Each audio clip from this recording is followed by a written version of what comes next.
Ардчилсан төрийг байгуулах, удирдах ард түмний онцгой дээд эрх бол сонгуулиар төрд өөрсдийн төлөөллөө сонгох эрх юм.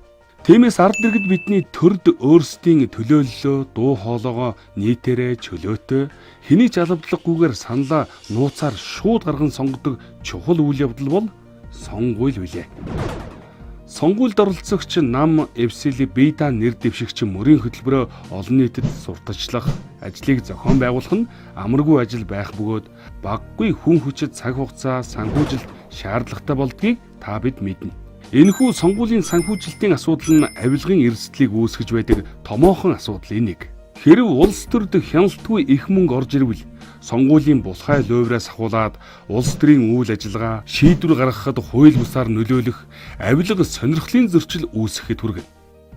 Таны сонгож илгээж буй улс төрийн албан тушаалтан аливаа шийдвэр гаргах үйл ажиллагааг явуулахдаа улс их орны ашгийг хангахын төлөө ажиллаж байна уу?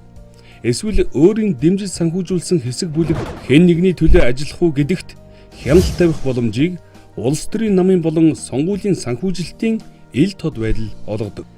2015 оны 12 дугаар сарын 25-нд батлагдсан сонгуулийн тухай хуулиар сонгуулийн зардлын тусгай данс нээж зөвхөн уг дансаар гүйлгээ хийх, зөвшөөрсөн болон хориглосон гүйлгээг зохицуулах, бэлэн мөнгөөр хандив бүхийг хориглох, зөвхөн зориултын дансаар дамжуулах, сонгуульд зарцуулах зардлын дээд хэмжээг тойрог болон нутаг дэвсгэр нэг намаар тооцсон тогтоох, хандивлагчдын нэрсийг нээлттэй ил тод мэдээлэл гэх мэт зохицуултууд нь улс төр дэх мөнгөний нөлөөллөөс урьдчилан сэргийлэх ач холбогдолтой юм.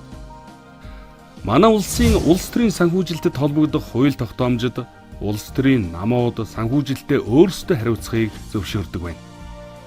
Тиймээс улс төрийн намууд бизнесээс өрсөлдөж мөнгө босгодог сонгуулийн хууль тогтоомжоор зохицуулагдаагүй арга хэлбэрээр санхүүжилт авах, тайлагнахгүй байх зэрэг нь томоохон эрсдлийг дагуулдаг. Үүний нөлөөгөөр улс төр бизнес хоёр холилдож, улс төрөөр дамжуулан бизнес хийх, эсвэл бизнесийн мөнгөөр дамжуулан улс төр хийх нөхцөл байдал үүсдэг. Улс төрд орж байгаа мөнгийг хянахгүй бол шудраг бус өрсөлдөөн, тэгш бус боломж, худалдагдсан улс төрчид авилга ашиг сонирхлын зөрчил газар авах зэрэг улс орны хөгжил дэвшилд сөргөөр нөлөөлдөг.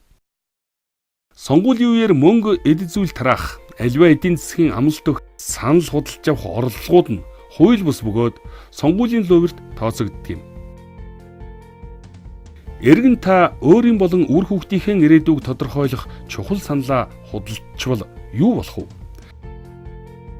Нөгөө талаас аливаа нам эвсэл нэр дэвшигч нь хууль тогтоомжийн дагуу намынхаа санхүүжилт болон сонгуулийн зардлын тухай тайлан мэдээг үн шударгаар гаргаж эрх бүхий хяналт шалгалтын байгууллагад мэдүүлэх үүрэгтэй. Тийм учраас нэр дэвшигчид хуулиа биелүүлж шударгаар өрсөлдөе.